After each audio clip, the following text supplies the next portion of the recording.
sœur Shalom. Les trop tard. Est-ce que les trop tard existent? Dans votre vie, il vous est déjà arrivé de vous poser cette question? Est-ce que vous êtes déjà dans les trop tard ou pas? Il y a beaucoup de gens qui se posent cette question et qui n'ont pas de réponse. Voyons voir ce que nous dit la Bible. Lisons dans le chapitre 9, verset 4 du livre d'Ecclésiaste. Pour ceux qui vivent, il y a de l'espérance. Et même un chien vivant vaut mieux qu'un lion mort.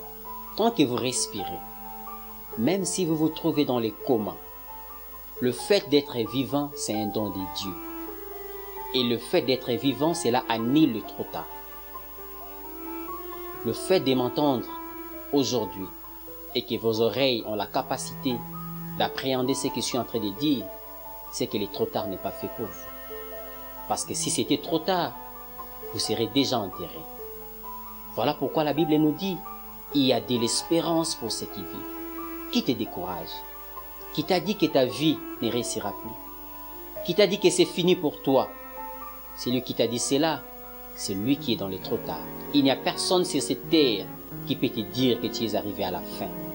Parce que là où tu te dis que tu es à la fin, c'est là où l'Éternel commence à travailler dans ta vie.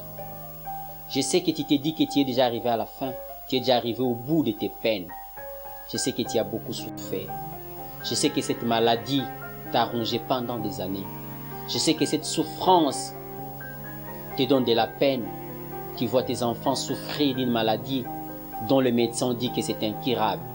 Bien-aimé, laisse-moi te dire, le fait que ces enfants respirent encore jusqu'à aujourd'hui, il n'est pas encore trop tard. Parce qu'ils sont vivants. Parce que nous, les vivants, nous pouvons changer les choses au travers de l'Éternel. Mais pourquoi tu te dis que tu es dans les trop tard? Tu n'es pas dans les trop tard, bien-aimé. Le fait de m'entendre aujourd'hui, c'est la preuve à suffisance que tu n'es pas dans les trop tard. Et qu'aujourd'hui, ta vie va changer. Vous savez, il y avait une femme dans la Bible qui a fait 12 ans. Pendant 12 ans, elle perdait du sang. Elle est allée voir tous les médecins, tous les spécialistes de sa maladie. Personne ne lui a donné solution. Mais le jour où cette femme s'est décidée, parce qu'elle se sentait vivante, elle se sentait en vie, elle a décidé d'aller toucher à la robe du Christ. Ce jour-là, cette femme a été guérie. Bien aimé, vous savez, il y a l'homme qu'on appelle Bartimée. Cet homme a vécu dans la mendicité. Il était aveugle. Il avait un manteau qu'il portait tous les jours. Et moi, je me dis que ce manteau sentait déjà une mauvaise odeur. Bien aimé, Bartimée a crié. Il a juste crié. Fils de David, aie pitié de moi. Et ce jour-là, Christ l'a répondu. Et Bartimée n'était plus aveugle. Ta souffrance peut faire des années. Ton problème peut durer des années. Mais t'en fais pas. Le jour où la solution viendra, tu verras le monde nouveau.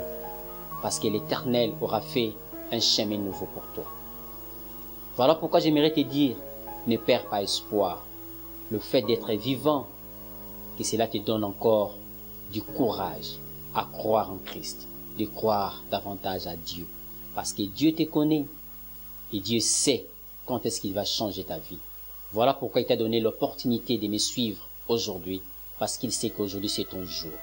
Bien-aimé, hier c'était le jour de Bartimée, avant-hier c'était le jour de cette femme, mais aujourd'hui c'est ton jour, parce que tu es vivant. Toi qui m'écoutes, toi qui me vois, Dieu veut te guérir. Dieu veut te donner la solution. Après cette prédication, si tu étais malade, n'accepte plus qu'on t'appelle malade. Dis à tous ceux qui t'entourent de t'appeler que tu es en bonne santé. Si tu étais problématique, n'accepte plus qu'on t'appelle problématique. Dis-leur, je suis porteur de solutions. Parce qu'aujourd'hui, l'Éternel passe devant toi. Il te suffit juste de crier comme Bartimée, de dire, Fils de David, aie pitié de moi. J'aimerais que nous puissions prier de nous. Fermons les yeux. Nous allons dire et nous allons crier au Fils de David, qui est Jésus-Christ, de nous recouvrir la vue. Parce que nous avons besoin de voir clair. Notre vie a sombré très longtemps dans les ténèbres, mais aujourd'hui nous voulons voir clair. Le sang a trop coulé. Aujourd'hui nous voulons que ce sang-là cesse de couler. Prie. Éternel Dieu de gloire, laisse que la parole prêchée aujourd'hui soit une guérison pour tous ceux qui me suivent en cet instant.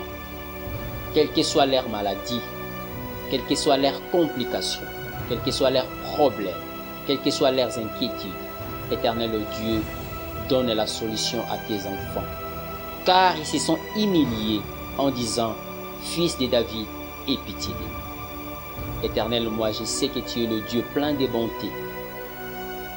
Laisse que ta bonté surabonde dans la vie de tes enfants et que la guérison soit l'actualité de leur vie à partir d'aujourd'hui. Au nom de Jésus, nous avons ainsi prié. Nous disons Amen.